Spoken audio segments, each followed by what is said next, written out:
Now, I'm gonna be sharing with you guys my Forex journey. I'm talking about the ups, the downs, the worst days, the best days, all of it all in this particular video. Now, some of you guys don't know, I started trading when I was 15. That was like 3 years ago. So I know some of you guys will be asking, how were you able to trade Forex when you're 15? Now, this particular issue is what made me not to be able to even withdraw my money, and the account went out. Now, how I got to know about Forex was someone I know told me about it. So according to the way he explained, it's like you buy a currency and you sell a currency. You don't need to like have the physical, the physical dollar, the physical pounds, the physical euro. You could just buy and sell it within, like, from your phone. You could buy it and sell it from your phone and exchange it. Like, the difference from there, you could actually sell it and get a profit. Now, from what I heard, I was very curious and I wanted to know more.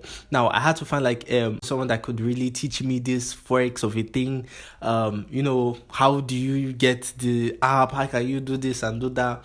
So I found like a Forex class here, which was like 1 month, a 1 month lesson. They teach you like everything that you need to know. So I signed up for that 1 month lesson. Now, in that Forex lesson, this was what really, helped me grasp my very first knowledge about, what the Forex market is. So there I get to learn how to, buy the market. I learn how to sell the market. I know how to make like this price action analysis and every of that. So in my head, when like my tutor was like, what you have to do whenever the market is going up, you have to buy. And when you buy, whenever the market is going up, you start to make money. I was like, is this how simple?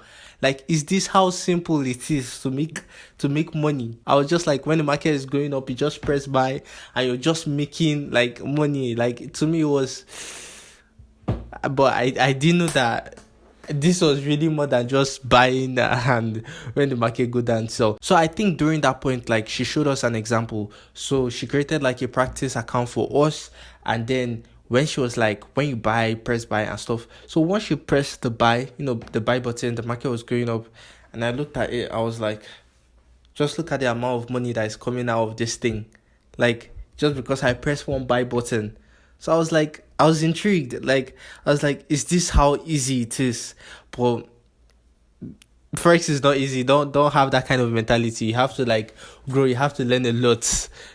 Me back then, I thought it was that easy, but it's not. Obviously, there's a lot to it than just pressing buy and sell right now. So I was intrigued. I was like, yo, also like every of that. So I get to learn every of those things at that that period. So I knew about like how to check the news, how to like know like how an uptrend from, how a downtrend from. So that lesson right there was really what started my first knowledge in the market.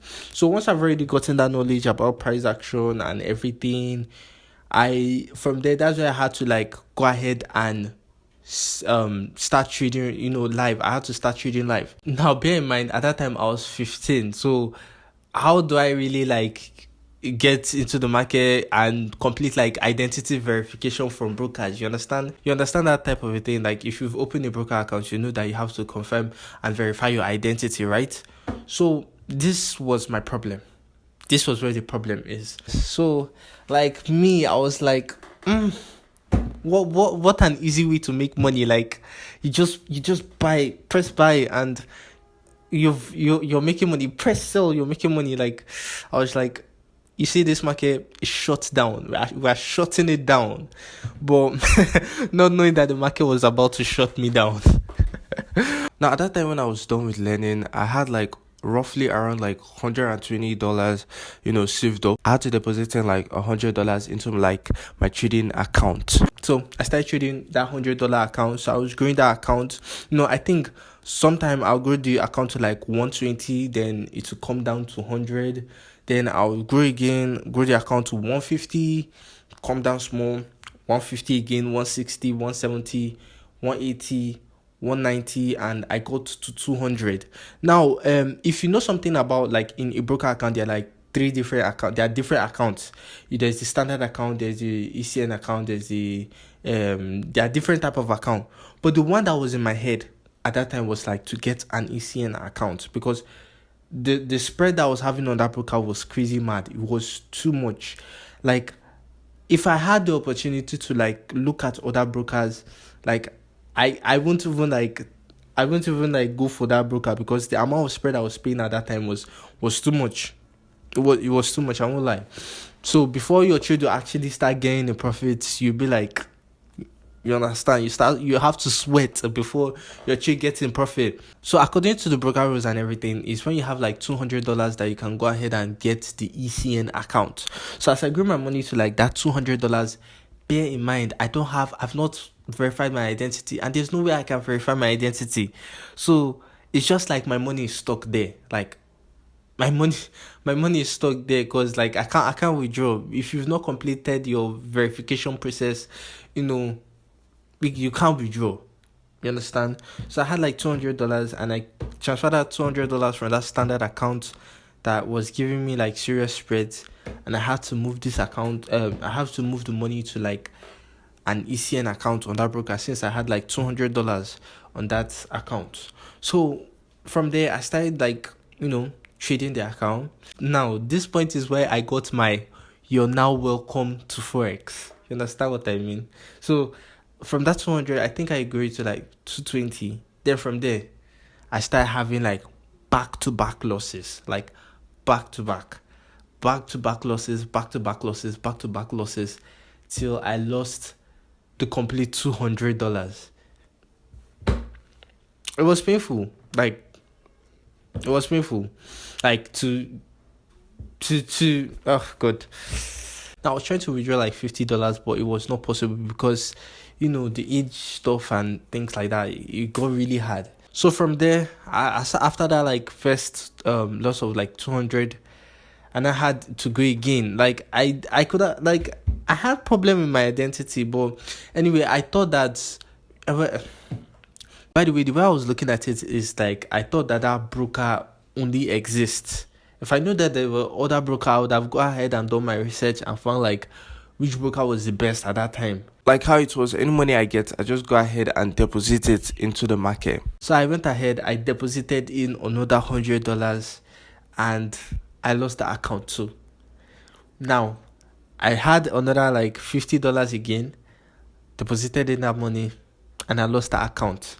So right there, I had to stop, and I had to like stop what I was doing. I was like, I tried to recall like how much have I lost from the market, like 15 years old, like 300. If I calculate my existing profit that I made, 200 plus like 150, like plus 150, that is 350. So to lose about $350 like at the age of 15, like this is like almost all the money I've saved up. So I had to take a step back and like kind of like think like, what am I really doing, So I had to quit everything about like trading, live accounts, and start doing my own research. So at this point, this was where I started taking, self-education more importantly. Now, because I really wanted to know more and I wanted to make Forex work. So I started getting on any, place where I could get like, information about the market.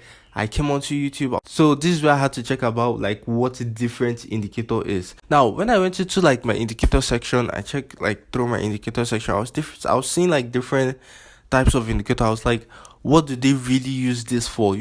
Stuff like that. I was like, let me find out what all these indicators are used for. So I'll check on YouTube, I'll check on Google, I'll try to get like a very good like explanation of what these things are. So once I just learned all those things, I had to add those, things into my chart. So because I was using like a demo account, so this gave me the opportunity to, test those things before, I could get back into the market. So I tried in like, I think the first moving average I was using and was like the 50 moving average. So from the explanation I got like from the 50 moving average is to give like a general overall trend of the market. So whenever you see that, from what I learned, whenever you see that price is below that 50 moving average, it's just completely sells, and you just have to look for sell positions. So I had to apply that. Then when you see price above that 50 moving average, just continue to look for buys.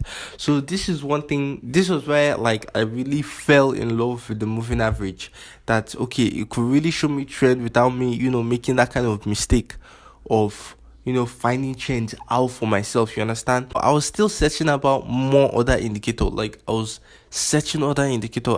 I searched like the average true range. The average true range is just like an indicator to give you like a stop loss, stuff like that. Although I didn't really fancy that ATR indicator. I don't think is personally, I'll say personally for me, I don't think it's useful, because for what I form my strategy is ATR is not among of it. I feel like the indicator is not there for me. Let me put that word, not there for me, because someone could also use like this ATR and still form like a very powerful strategy. So in my head I was like, I want to create the best strategy possible, the strategy that will give me resistance point, support point, and even when the market is moving at a smaller area, it's giving me that support and resistance, and the market is at a bigger area, it's giving me that support and resistance. I'm literally sharing, like my personal trading secret right now with you guys. So I found the moving average to help me with that small area of support and resistance. Now I had to do my research again. What other indicator can help me indicate a point of bigger levels of support, bigger levels of resistance? So I did my research and found out an indicator that could help me with that. I found out that the strategy was good, but the timing of that, like when to enter, is the problem. So I could really be in there, it could take like hours before the trade could start moving in my direction, but it's going to move in my direction. Or sometimes when it's at that point, to go ahead and hit my stop loss and to start going down back again. So I had to find out like what kind of thing, like what indicator can I use to fight this problem. The stochastic was the indicator that actually helped me with the timing. Now if you've watched any video of me when I'm explaining the stochastic, you get that the stochastic is mostly about timing. So I had to add all those things together, and I was seeing a very decent win rate. I was seeing a very good win rate for the market. So from me trading with my demo account and seeing the constant wins of what I'm making from that account, I was like, let me start making it in real money. Let me start printing it in real money. So at this point, I had to carry out like $100 again. I put in $100. I deposited this $100 account. Now my first trade, I could clearly remember this. Now my first trade I got on that account was USDGPY buy. So the lot size I was using on that account was like 0.05. So what I do was like I place in 0.01 into like 5 places. Now 0.01, when you look at 0.01, that trade gave me $120. Sorry, I say $120, 120 pips profit, which is if for the lot size I was using, I got about 0.01, I got about $12 or so. Now $12 in like five places. That is, I got about $55 in that 3 days, of me holding that trade. Now I started trading this account. It took me about 2 months or so. It took me 2 months ish that I hit $1,000. I grew the account from like $100 over $1,000. Now this was the very first time I was making 1,000. So obviously I've already submitted all my documents. I just submitted all my documents and they were approved. So that was how I was able to like withdraw like my first fresh 500. My first fresh 500 out of the market. Like that feeling right there was like a real feeling of accomplishment. It was crazy. Like that day was really crazy. To feel it, like to see what you work for, is a whole different feeling of itself. Now to this very point, to this very day, this is the strategy that I'm using. Now I want you to go to any video of me, like go back, you still see the moving average. Now if you're still finding it hard in the market, I recommend you to join my Telegram, because right there I go ahead and posting signals for you guys. So this signal is for free, you don't need to pay any money, and this is for you to grow in the market. So go ahead and check in the Telegram, in the description of this video. So yeah, that's my story. That's everything that happened. So if you guys did like this video, make sure you go ahead and hit the like button. If you're not a part of the family, subscribe to the channel right there. And with that being said, I'll see you guys in the next one. Peace out.